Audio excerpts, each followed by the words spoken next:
زدنی علما رب زدنی علما رب زدنی علما رب یسر ولا تعسر وتمم بالخير فبك نستعين یا فتاح یا فتاح یا فتاح یا علیم یا رب العالمین۔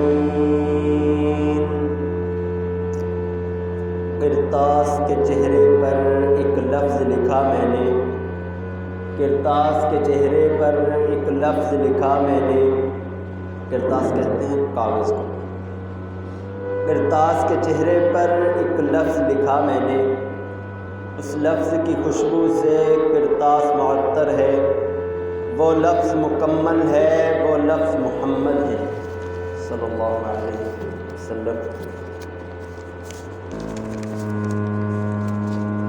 جب تک چڑھے گا سورج اجالا نہ جائے گا، جب تک چڑھے گا سورج اجالا نہ جائے گا، فلک سے نجوم تاباں کا حالا نہ جائے گا، جب تک چڑھے گا سورج اجالا نہ جائے گا، فلک سے نجوم تاباں کا حالا نہ جائے گا۔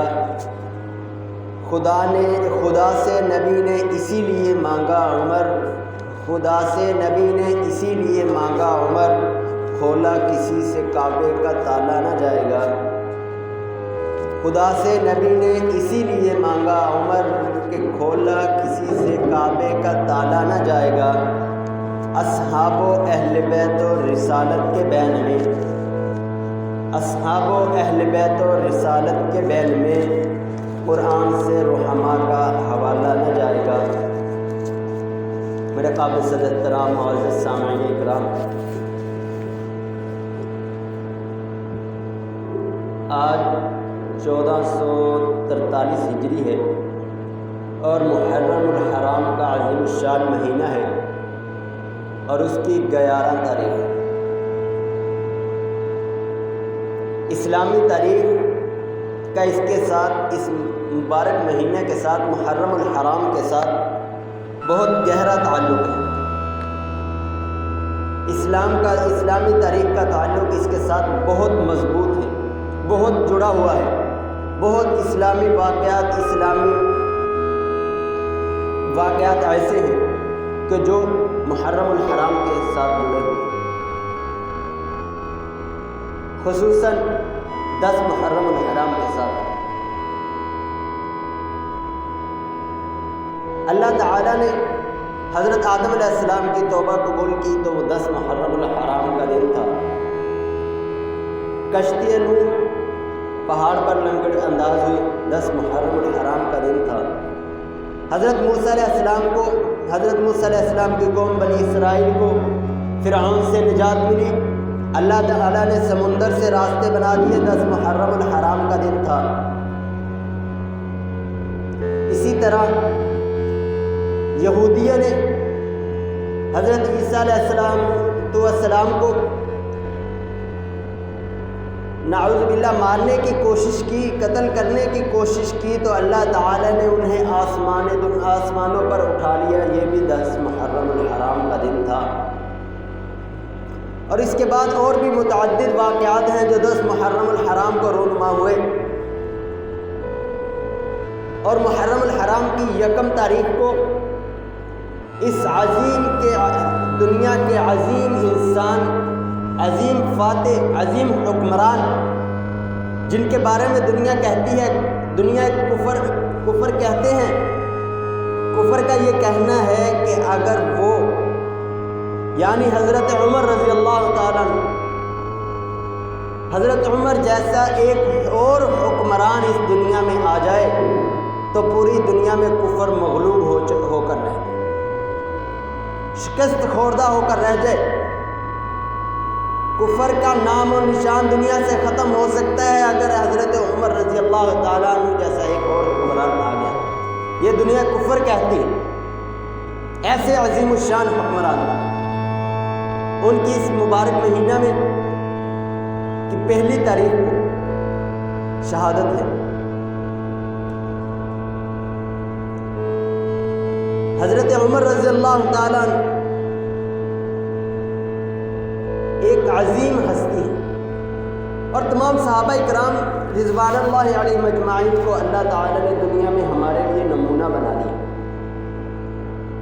صحابہ کرام جن کے بارے میں حضور اقدس صلی اللہ علیہ وآلہ وسلم نے ارشاد فرمایا، اصحابی کا نجوم یجیہم اقتدیتم اہتدیتم، میرے تمام صحابہ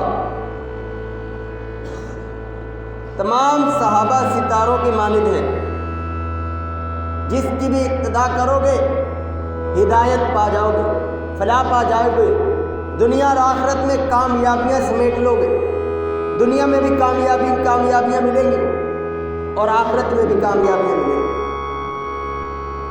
ایسا نمونہ پیش کیا صحابہ اکرام نے ہمارے لیے اپنی زندگی کا، وہ چاہے حضرت ابو بکر ہو، اعلیٰ صحابی ہو، یا ایک ادنا صحابی غلام ہو، چاہے حضرت بلال حبشی ہو، حضرت ابو ذر غفاری ہو، حضرت سلیمان فارسی ہو، کوئی بھی صحابی ہو، تمام صحابہ کا ہمارے لیے ایک نمونہ ہے۔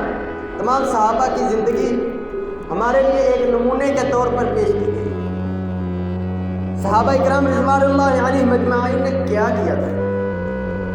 انہوں نے اللہ تعالیٰ کے احکامات کو جس طرح اللہ تعالیٰ نے حکم دیا، جس طرح اللہ تعالیٰ نے حکم دیا، جس طرح کسی عمل کو کرنے کو کہا، انہوں نے اسی طرح کیا۔ اور دوسرے نمبر پر اللہ تعالیٰ کے حکم کو انہوں نے حضور اقدس صلی اللہ علیہ وآلہ وسلم کے طریقہ کے مطابق کیا۔ اللہ تعالیٰ کا حکم ہم مان لیں، لیکن حضور اقدس صلی اللہ علیہ وآلہ وسلم کا طریقہ اس میں نہ لائیں تو یہ ہمارا عمل قابل قبول نہیں ہے۔ حضور صلی اللہ علیہ وآلہ وسلم کی سنت اور حضور صلی اللہ علیہ وسلم کا طریقہ شرط ہے کہ جو بھی اللہ کا حکم ہے اس کو کرنا ہے، لیکن حضور صلی اللہ علیہ وآلہ وسلم کی سنت کے مطابق۔ حضور صلی اللہ علیہ وآلہ وسلم نے اپنی نبوت ملنے کے بعد 23 سالہ زندگی ہے۔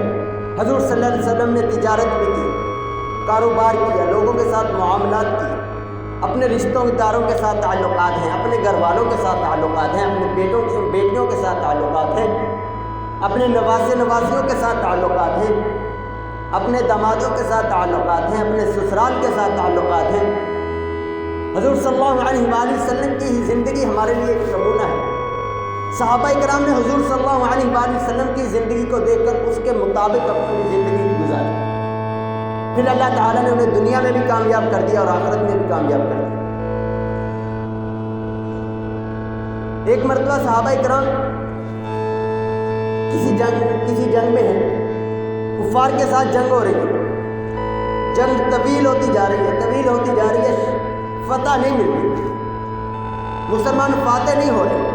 صحابہ کرام سوچنے لگے کہ ایسا کون سا عمل ہے کہ جو آج ہم سے رہ گیا، حضور صلی اللہ علیہ وآلہ وسلم کی سنت رہ گئی اور آج ہم فاتح نہیں بن رہے، کیا ایسا کون سا عمل ہے جو ہم سے چھوٹ گیا؟ کچھ دیر غور و فکر کرنے کے بعد ذہن میں آیا کہ آج ہم نے مسواک نہیں کی جنگی مصروفیات کی وجہ سے، تو صحابہ اکرام نے مسواک کرنا شروع کر دیا۔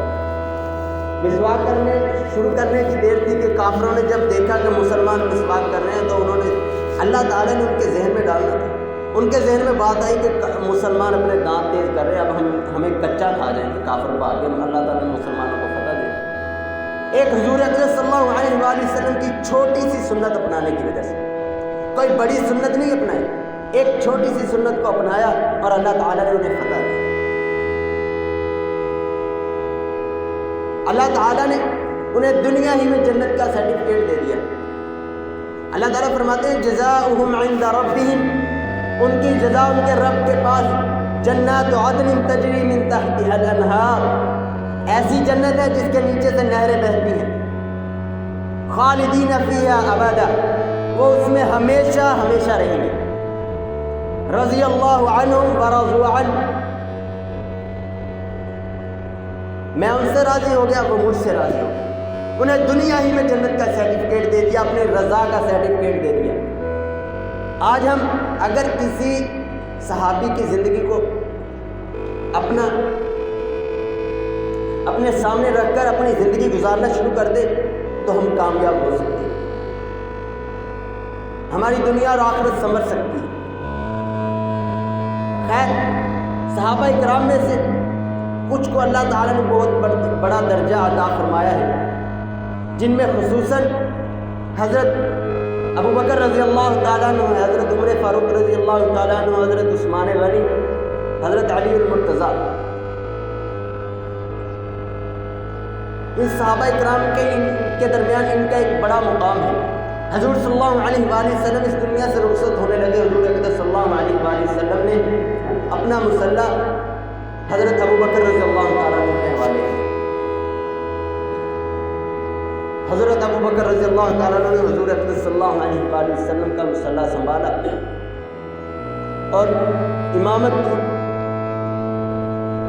2 سال کا عرصہ حضرت ابو بکر رضی اللہ تعالیٰ عنہ حضور اقدس صلی اللہ علیہ وآلہ وسلم کی دی ہوئی جگہ پر امامت بھی کرتے رہے اور اپنا دور خلافت بھی کرتے رہے، امیر المؤمنین بھی رہے، مسلمانوں کے حاکم بھی رہے، بادشاہ رہے۔ پھر اس کے بعد جب ان کی وفات کا وقت آیا تو انہوں نے حضرت عمر فاروق رضی اللہ تعالیٰ عنہ کو مصلح سنبھال دیا، اپنی خلافت سنبھال دی۔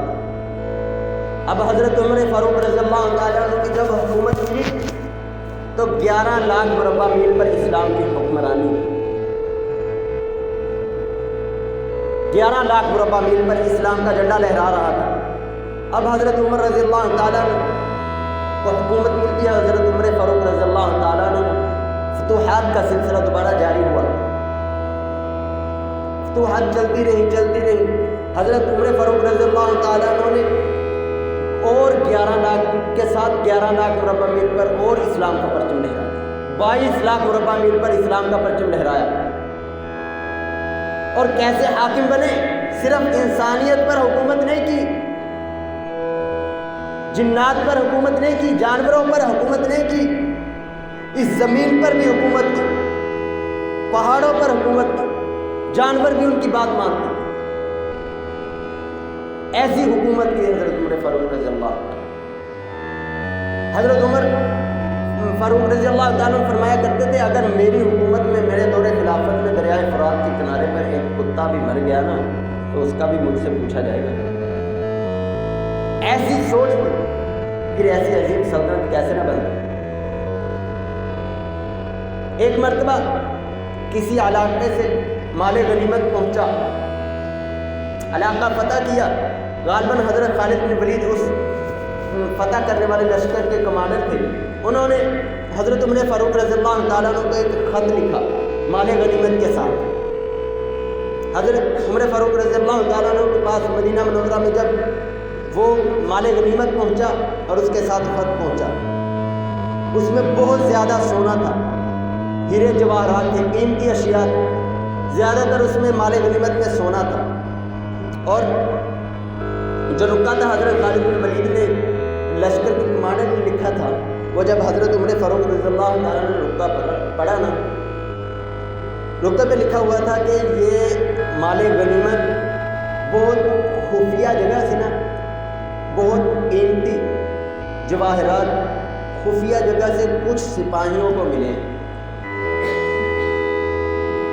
وہ بھی آپ کی خدمت میں حاضر ہیں۔ لیکن انہوں نے ایک ساتھ اس کے ایک اور بات لکھی کہ اس میں سے کسی نے سوئی کے برابر بھی خیانت نہیں کی۔ خفیہ جگہ سے ملنے کے باوجود کسی سپاہی نے ایک سوئی کے برابر بھی خیانت نہیں کی۔ حضرت عمر فاروق رضی اللہ تعالیٰ عنہ بیٹے ہیں، جب رکا پڑا آنکھوں میں آنسو آ گئے، فرمانے لگے کہ میری رعایا اتنی امانت دار ہے۔ پیچھے حضرت علی المرتضیٰ رضی اللہ تعالیٰ عنہ شیر خدا کھڑے تھے، انہوں نے جب حضرت عمر فاروق رضی اللہ تعالیٰ عنہ کا یہ جملہ سنا تو کندھے پر ہاتھ رکھ کر فرمانے لگے کہ عمر، جس رعایا کا تو حاکم ہے اس کی رعایت امانت دار کو بھی، کیونکہ تو امانت دار ہے۔ ایسی انہوں نے اپنی حکومت کی خلافت، ایسا دور خلافت۔ پھر ان کے ساتھ ان کے اہل بیت اطہار کے ساتھ تعلقات کیسے مضبوط تعلقات تھے۔ حضرت حسن و حسین کی بہن، حضرت علی المرتضیٰ اور حضرت فاطمہ کی بیٹی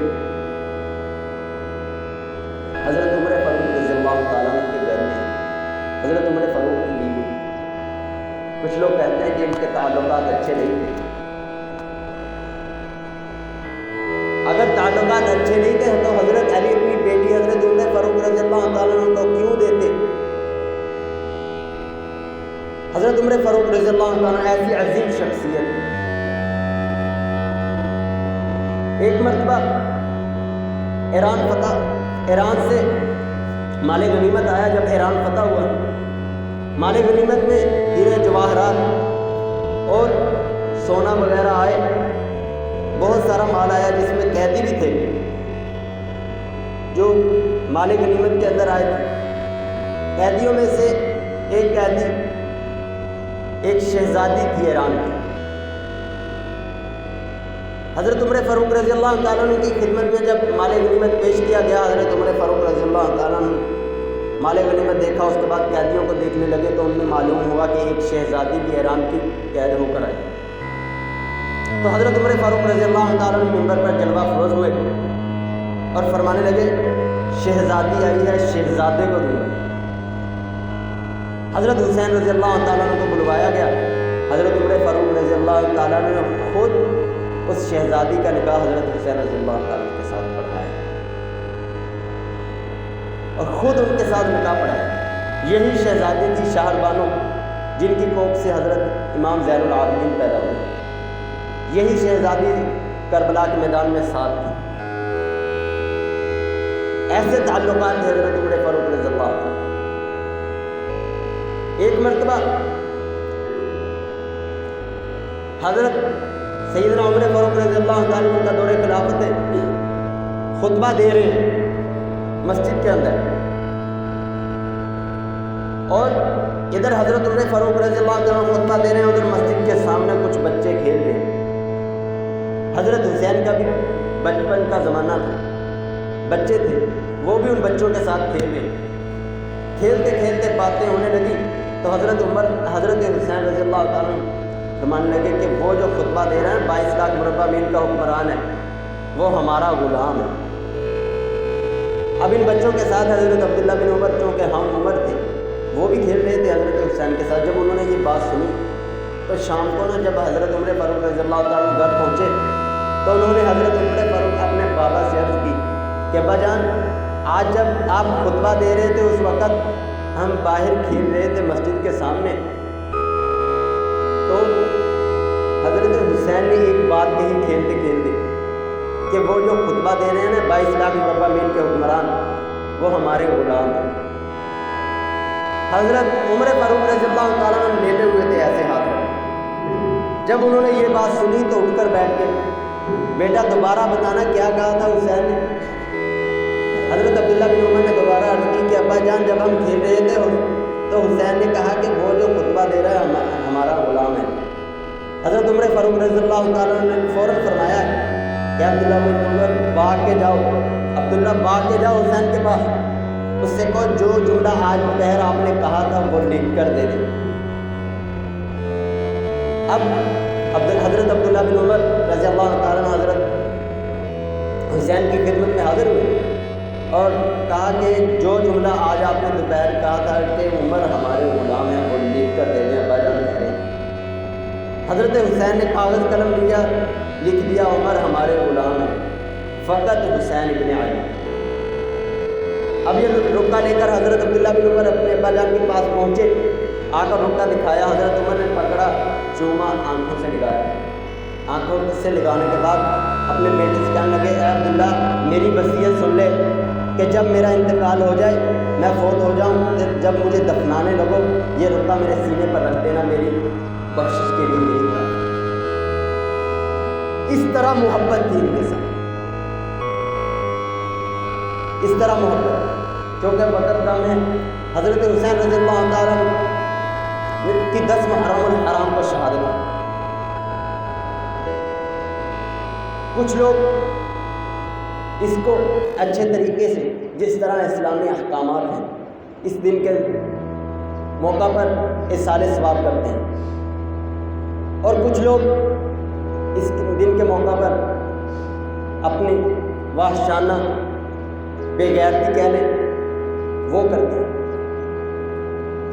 جلوس نکالتے ہیں، جلوس حضرت حسین کی یاد میں نکل رہا ہے، اور اس میں گستاخی کس کی ہو رہی ہے؟ حضرت عمر فاروق رضی اللہ تعالیٰ عنہ۔ گستاخی کس کی؟ حضرت عمر فاروق کی۔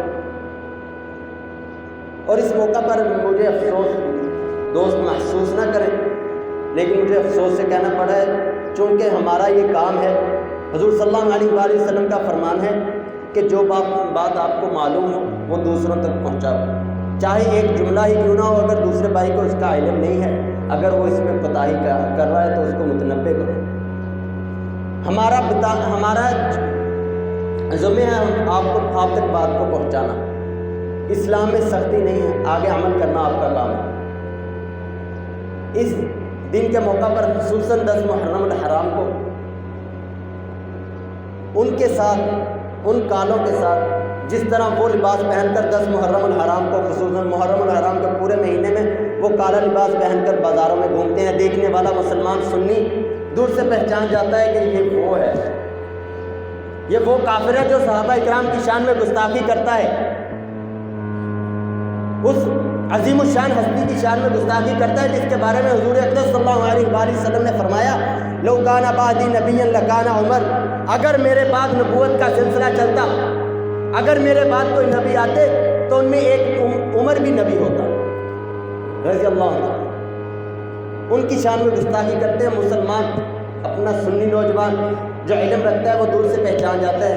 اب ان کا مہینہ شروع ہو گیا، یہ انہوں نے اس مہینہ میں اپنی بغیرتی کرنی ہے، لیکن افسوس ہے کچھ مسلمان دوست علم ہونے کے بعد، یہ نہیں ہے کہ انہیں علم نہیں، سنتے رہتے ہیں علماء سے، بیانات میں سنتے رہتے ہیں کہ اس سے پرہیز کرنا چاہیے، لیکن پھر بھی ہر درمی دیکھیں، اس کے باوجود 10 محرم الحرام کو اسپیشل، یہ نہیں کہ گھر میں پرانا پڑا تھا، اسپیشل سوٹ سلواتے ہیں بلیک کلر کا۔ افسوس، اسپیشل سوٹ سلوا کر 10 محرم الحرام کا پورا دن جب گھر سے نکلتے ہیں، صبح کالا سوٹ پہن کر نکلتے ہیں، پورا دن بلیک سوٹ پہن کر بازاروں میں گھومتے ہیں، شہر کے چکر لگاتے ہیں، محلوں میں گھومتے ہیں، دیکھنے والے مسلمان کیا کہیں۔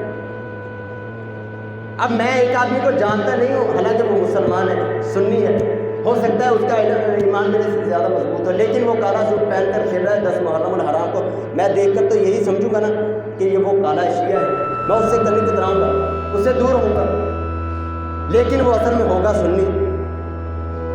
اس لیے حضور اقدس صلی اللہ علیہ وآلہ وسلم نے ارشاد فرمایا، من تشبہ بقوم فہو منہم، جس کی مشابہت اختیار کرو گے انہی کے ساتھ اٹھائے جاؤ گے۔ اب ہم پر ہے کہ ہم نے کس کی مشابہت اختیار کرنی ہے۔ ہم اپنا حشر حضور اقدس صلی اللہ علیہ وآلہ وسلم کے ساتھ کروانا چاہتے ہیں یا حضور اقدس صلی اللہ علیہ وآلہ وسلم کے صحابہ کے دشمنوں کے ساتھ؟ ہم اپنا حشر مسلمانوں کے ساتھ کروانا چاہتے ہیں یا کافروں کے ساتھ؟ ہم اپنا حشر ایمان والوں کے ساتھ کروانا چاہتے ہیں یا بے ایمانوں کے ساتھ؟ اس لیے معذرت کے ساتھ آپ حضرات آئندہ اور خصوصاً محرم الحرام میں ان کی مشابہت والی چیزیں ان سے پرہیز کیا کریں، تاکہ ہمارا ایمان محفوظ رہ سکے، ہم قیامت والے دن حضور اقدس صلی اللہ علیہ وآلہ وسلم کے سامنے پیش ہونے کی جسارت کر سکیں۔ حضور اقدس صلی اللہ علیہ وآلہ وسلم جب حوض کوثر پر پانی پلا رہے ہوں گے تو ان کے ساتھ کون ہوں گے؟ حضرت عمر فاروق ہوں گے، حضرت ابو بکر ہوں گے، حضرت عثمان ہوں گے، حضرت علی ہوں گے، حضرت امیر معاویہ ہوں گے۔ اگر ہم وہاں پہنچے اور حضور صلی اللہ علیہ وآلہ وسلم کے صحابہ نے کہہ دیا یا رسول اللہ، انہوں نے کہہ دیا کہ یہ تو وہ ہے جو ان کی مشابہت اختیار کرتا تھا، یا حضور صلی اللہ علیہ وآلہ وسلم نے کہہ دیا کہ تم میرے یاروں کے دشمنوں کی مشابہت اختیار کیا کرتے تھے، تو ہم کیا منہ دکھائیں گے حضور اقدس صلی اللہ علیہ وآلہ وسلم؟ کیا عذر ہوگا اس دن ہمارے پاس؟ خدا را سوچیں، اس بارے میں سوچیں اور اس کے بعد ان کو اس کی مشابہت اختیار، کہ ہماری کہیں آخرت ایک چھوٹے سے عمل کی وجہ سے ہماری آخرت بگڑ نہ جائے، ہم جنت سے جہنم کی طرف نہ چلے جائیں۔ اس لیے اپنے چھوٹے سے چھوٹے عمل میں بھی دیکھیں کہیں ہم حضور اقدس صلی اللہ علیہ وآلہ وسلم کی، حضور اقدس صلی اللہ علیہ وآلہ وسلم کے صحابہ کی مخالفت تو نہیں کر رہے۔ جب ہم یہ دیکھیں گے ہمارے ایک چھوٹے سے عمل کی وجہ سے ہماری آخرت بگڑ بھی سکتی ہے اور سنور بھی سکتی ہے۔ ہم نہیں جانتے کہ قیامت والے دن کون سی بات جو ہے جو اللہ تعالیٰ کو ہماری پسند آ جائے اور ہماری بخشش ہو جائے۔ اس لیے ہر عمل میں اپنے پہلے دیکھیں کہ یہ عمل مجھے ہم مسلمانوں کو زیبا دیتا ہے یا نہیں دیتا ہے۔ خدا را اس بات کو محسوس نہ کریں، دل سے سوچیں، اپنی ضمیر کی آواز سنیں کہ یہ بات ٹھیک ہے یا نہیں ہے۔ اللہ تعالیٰ سے دعا ہے کہ اللہ تعالیٰ ہمیں ان مشابہات سے بچنے کی توفیق عطا فرمائے اور کہے سنے پر مجھے اور آپ کو عمل کرنے کی توفیق عطا فرمائے۔ وما علینا الا البلاغ المبین۔